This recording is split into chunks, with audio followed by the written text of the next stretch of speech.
लोग अक्सर ईपीएफ और एप्स के बीच के अंतर को नहीं समझ पाते हैं और दोनों को एक समझने की गलती करते हैं। इस लेख में हम आपको बताएंगे कि एप्स क्या है, ईपीएस में कितनी प्रकार की पेंशन योजनाएं हैं, आपकी सैलरी का कितना हिस्सा ईपीएफ अकाउंट में जाता है, एप्स से आपको कितनी पेंशन मिलेगी, पेंशन अंडर एप्स और आप एप्स अकाउंट से पैसे कैसे निकाल सकते हैं। कर्मचारी पेंशन योजना एप्स एक रिटायरमेंट स्कीम है जिसे ईपीएफओ द्वारा मैनेज किया जाता है।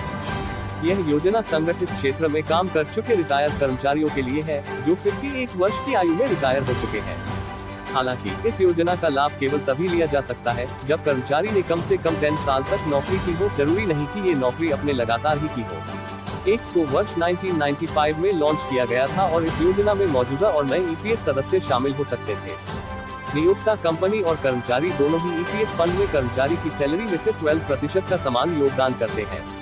हालांकि कर्मचारी के योगदान का पूरा हिस्सा ईपीएफ में और नियोक्ता कंपनी के शेयर का 8.33% कर्मचारी पेंशन योजना ईपीएस में और 3.67% हर महीने ईपीएफ में जाता है।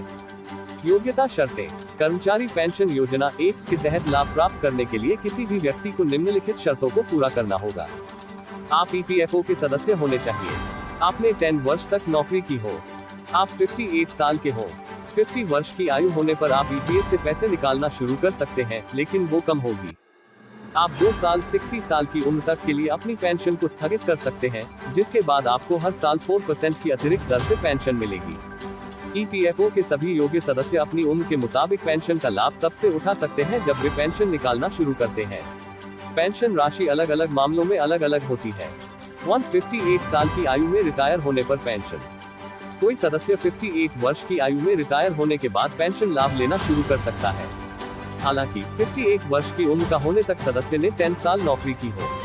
एक स्कीम सर्टिफिकेट जारी किया जाता है जिसका इस्तेमाल मासिक पेंशन निकालने के लिए जमा किए जाने वाले फॉर्म 10B भरने के लिए किया जा सकता है। 2. मासिक पेंशन के लिए योग्य होने से पहले नौकरी छोड़ने पर पेंशन। यदि कोई सदस्य 58 वर्ष की आयु प्राप्त करने से पहले 10 वर्षों तक नौकरी नहीं कर पाता है, तो वह 58 वर्ष की आयु में फॉर्म 10C भरकर पूरी राशि निकाल सकता है। यहाँ ध्यान रहे कि रिटायरमेंट के बाद उन्हें मासिक पेंशन का लाभ नहीं मिलेगा। 3. नौकरी करने के दौरान पूरी तरह से विकलांग होने पर पेंशन। यदि ईपीएफओ का कोई भी सदस्य पूरी तरह विकलांग हो जाता है और उसने पेंशन योग्य सेवा अवधि भी पूरी नहीं की है, तब भी वह मासिक पेंशन का हकदार है। पेंशन के लिए योग्य होने के लिए उसके नियोक्ता कंपनी को कम से कम 1 महीने के लिए उसके एप्स खाते में पैसे जमा करने होंगे। कर्मचारी विकलांग होने की तारीख से मासिक पेंशन प्राप्त करने के लिए योग्य हो जाता है और जिंदगी भर के लिए उसे पेंशन मिलती है। हालांकि यह चेक करने के लिए कि सदस्य वह नौकरी नहीं कर सकता है जो वह विकलांग होने से पहले कर रहा था, उस कर्मचारी का मेडिकल टेस्ट हो सकता है। 4. कर्मचारी की मृत्यु होने पर परिवार के लिए पेंशन। कर्मचारी का परिवार